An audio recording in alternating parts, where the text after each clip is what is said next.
थोड़ा समय लग सकता है, पर मेरा बाबा जिस दिन हाथ पकड़ेगा और खींचेगा उस दिन सुख का अनुभव हो। थोड़ा समय लग सकता है। एक विश्वास, साइकिल पे कपड़ा बांध कर बेचने वाले के लिए भी शंकर ऐसी अविरल भक्ति पैदा कर दिया कि उस बच्चे ने लिखा है कि मुझे भंडार भरकर इतना दे दिया मेरे बाबा ने कि मुझे कमी। अपने भरोसे को बढ़ाना है हमको, अपने विश्वास को बढ़ाना है हमें। सावन के महीने में हमें कुछ नहीं करना, बस इतना ही करना है कि हमारा विश्वास कितना शंकर के प्रति जा सकता है।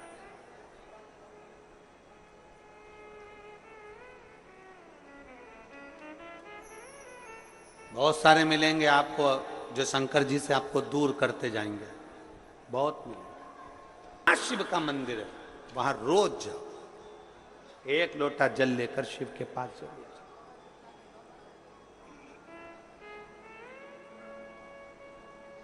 उसके दरवाजे तक जरूर पहुंचो।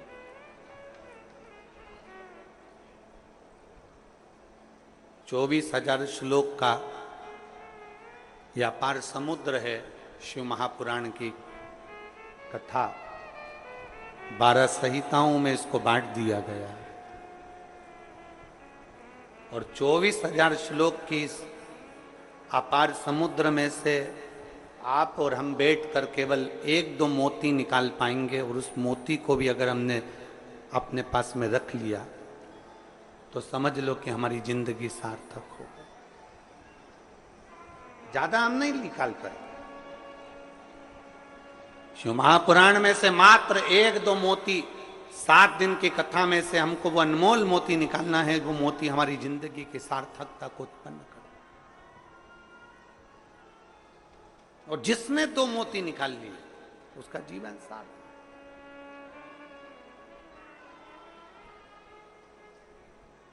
हमें ध्यान देना है कि हमारा मन, हमारा चित्त भगवान की ओर स्थिर हुआ कि नहीं। गेहूं पिसवाते हो, अरे बोलो तो जम के तो बोलो। पिसवाते हो, रोटी बनाते हो, खाते हो। गेहूं की पीसने की जो चक्की होती है ना, उसमें 2 पार्ट लगे होते हैं। एक पार्ट फिक्स और दूसरा पार्ट, जम के बोलो, घूमता रहता। चक्की का जो एक पार्ट होता है वो एकदम फिक्स होता है, एकदम जमा हुआ होता है, दूसरा पार्ट घूमता रहता है। तब जाकर वो गेहूं चावल पिसाता है। चक्की का एक पार्ट स्थिर है और दूसरा पार्ट घूम रहा है। उसी तरह इस शरीर के भी 2 पार्ट हैं, एक मन, दूसरा ये शरीर। शिव महापुराण की कथा कहती है मन को शंकर के चरणों में स्थिर रख लो और ये शरीर घूमने दो, परमात्मा को मिलने में देरी नहीं लग सकती। मन स्थिर रखो। हम मन को स्थिर नहीं रख पाते। हम मन को जिस दिन स्थिर रख लेंगे, हम मन को जिस दिन पकड़ लेंगे, हम जिस दिन मन को अब स्थिरता में लाकर खड़ा कर देंगे, जिस दिन हमने मन की स्थिरता को निश्चित कर दिया, जिस दिन हमने मन को स्थिर कर दिया, फिर ये शरीर कहीं पर भी जाए, ये शरीर कहीं पर भी पहुंचे, अगर मन स्थिर हो गया तो फिर शरीर भी इधर उधर नहीं जा सकता। मन की स्थिरता। किसी किसी घर में बच्चों को इतने अच्छे संस्कार दे दिए जाते हैं, किसी किसी घर में बच्चों को इतना अच्छा ज्ञान दे दिया जाता है कि बच्चा किसी के साथ भी रहे उसका मन कभी बिगड़ता नहीं।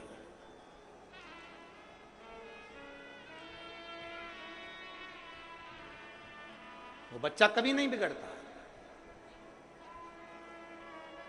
कितनी सुंदर बात कही है।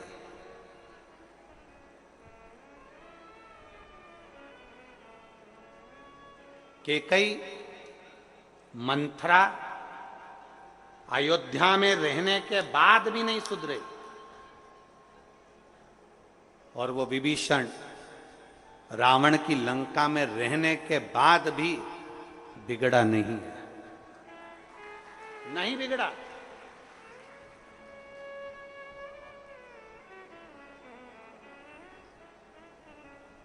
वो लंकापति रावण की लंका में रहने वाला वो विभीषण भगवान की विरल भक्ति में डूबा रहा, और उस मंथरा को इतना समझाया गया, मंथरा को इतना इतना कहा गया, कैकई को इतना समझाया गया, माता कैकई से इतना इतना कहा गया, पर वो सुधरने को तैयार नहीं, वो संवरने को तैयार। अपने मन को स्थिर बनाओ। आपके बच्चों को बाल्यावस्था में जो संस्कार दिया जाए वो संस्कार इतना प्रबल होना चाहिए कि हमारे बच्चे, ये उसका शरीर, हमारे बच्चों का शरीर, हमारे बच्चे कहीं पर भी रहें, ये शरीर उसका कहीं पर भी रहे, मित्र कोई भी बने, दोस्त कोई भी बने, कहीं पर भी जाए, कहीं पर भी बैठे, किसी भी होटल में जाए, कहीं पर भी बैठे, पर तुम्हारे घर के संस्कार की मूलता इतनी प्रबल होना चाहिए, तुम्हारे बच्चों का मन इतना स्थिर होना चाहिए कि नहीं, मेरे पापा के संस्कार ऐसे हैं, मेरी मम्मी के संस्कार ऐसे हैं, मेरी महतारी के संस्कार ऐसे हैं, मेरे पिता के संस्कार ऐसे हैं, मैं अपने पिता को धोखा नहीं दे सकता, मैं अपनी माँ को धोखा नहीं दे सकती, मैं गलत जगह पर भटक नहीं सकती, मैं गलत जगह पर जा नहीं सकती। ये हमारे मन की स्थिरता बताती।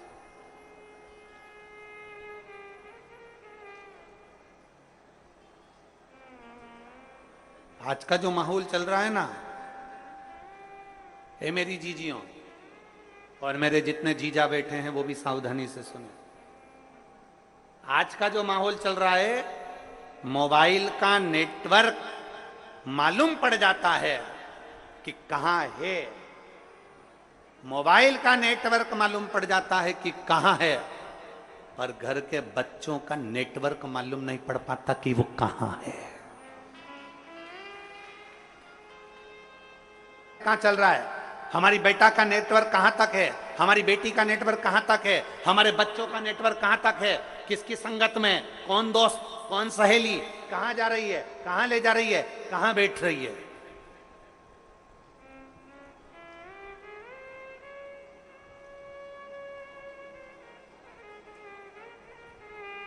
नेटवर्क कहां है। गुरु नानक देव जी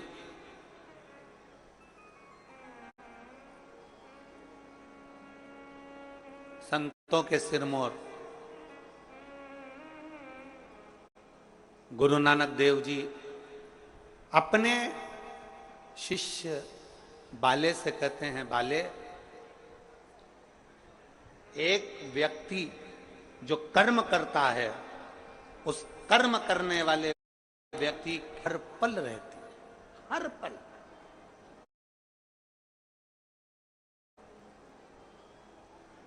जैसे आज की भाषा में कहें कि दुनिया के लोग कहीं पर भी रहें, वो सोचते हैं कि हमने जो करा वो परमात्मा ने नहीं देखा, हमने जो किया वो भगवान ने नहीं देखा, हम पुण्य करते हैं तो सारी दुनिया में डोंडी पीट देते हैं, और हम पाप करते हैं तो किसी से नहीं कहते, छुपा लेते हैं, उसको लगता है कि मैंने किसी से नहीं कहा। गुरु नानक देव जी कहते हैं, बाले, हमारे एक एक कर्म पर हमारे ईश्वर की, उस परमात्मा की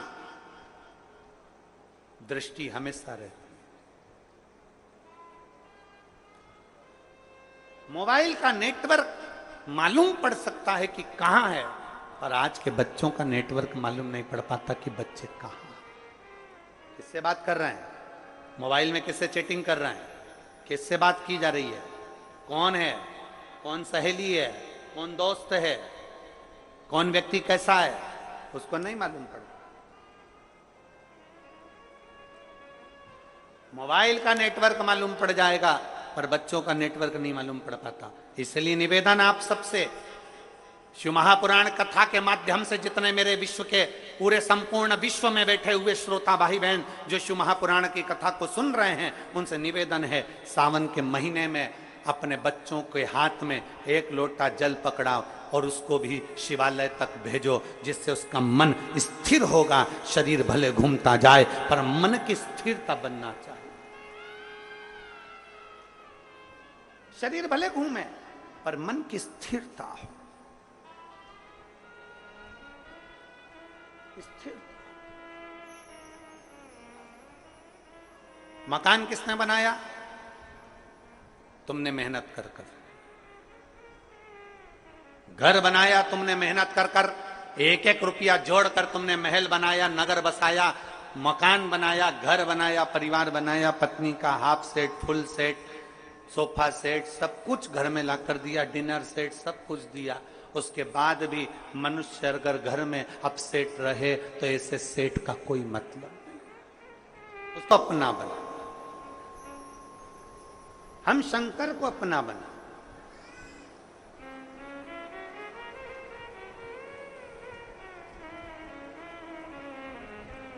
हाथ पर नहीं, दिल पर हमारे शिव का नाम अंकित कर ले, श्री शिवाय नमस्तुभ्यम। जब हमने अंकित कर लिया तो हमारे हर पल, हर घड़ी, हर क्षण, हर श्वास में शिव रमेगा।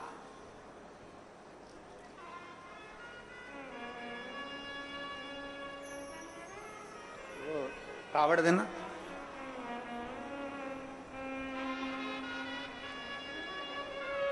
कावड़ देखी आप लोगों ने?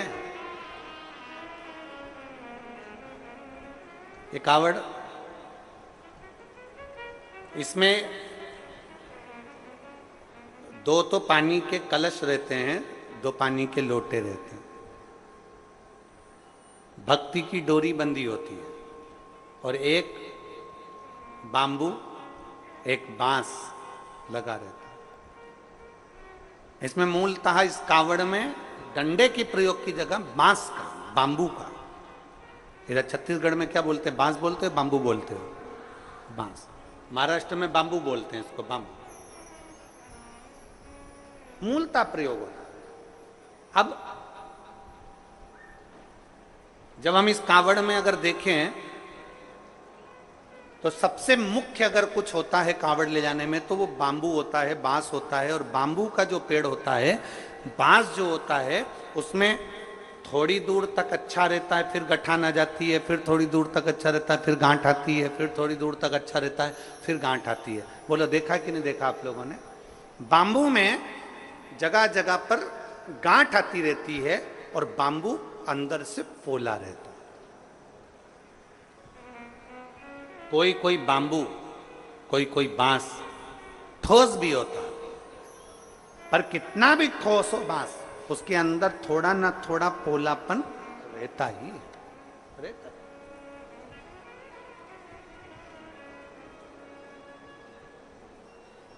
शादी में, विवाह में, जन्म में, मरण में, मृत्यु के समय पर भी बांबू का, बांस का प्रयोग किया जाता है आखिरी तक। और कांवड़ चढ़ाने के लिए भी जिस बांस को पकड़ा जाता है, जिस बांबू को पकड़ा जाता है, जिसमें दो कलश बंधे होते हैं, उसको हम पूरे समय अपने हाथ में, कंधे पर, दोनों कंधे पर किसी भी तरह से उसको लेकर सावन के महीने में शंकर जी के पास जाते। उसका कारण क्या है? क्यों, किस लिए? और बोलते बोलते जा रहे हैं, बोल बम बोल बम बोल बम बोल बम बोल बम बोल बम बोल, बोलते बोलते।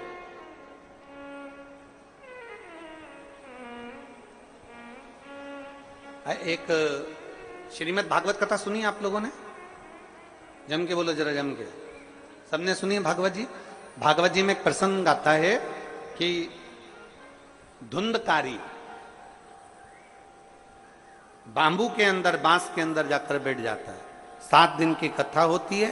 7 दिन में धुंधकारी फिर वो बांस के 7 गांठों में से बाहर निकल जाता है और उसकी मुक्ति हो जाती है, उसका मोक्ष हो जाता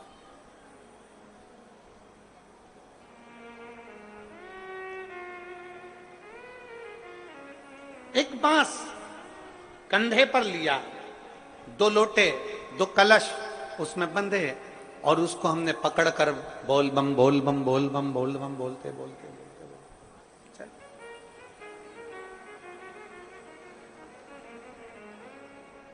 आखिरी में हम जो बांबू पकड़े हैं, जो बांस पकड़े हैं, वो बांस की महत्वता सावन के महीने में क्यों हो जाती है?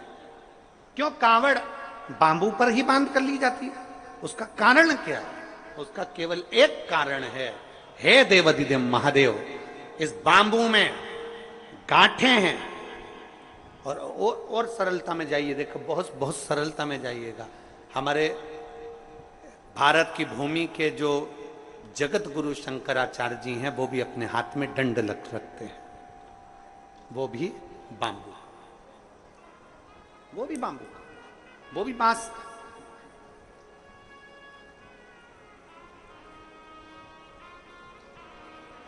वो भी बांस का है।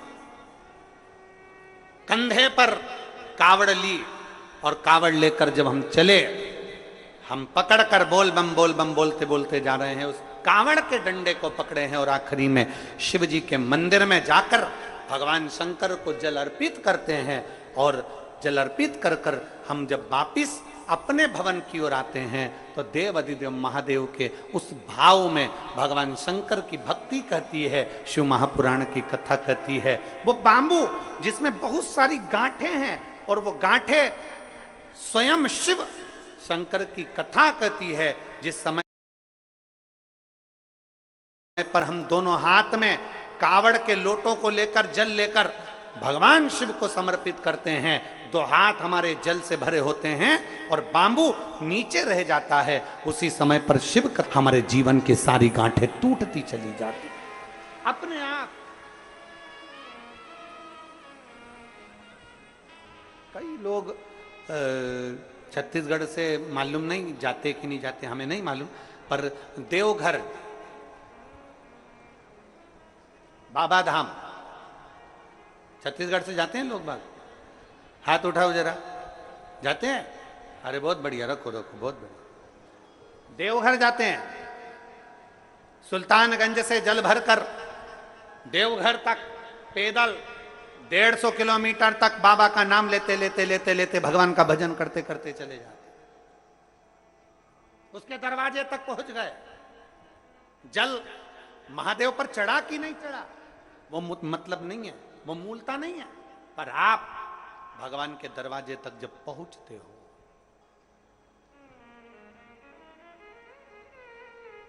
आप भगवान के द्वार तक जब पहुंचते हो तो भगवान उसको स्वीकार करते हैं।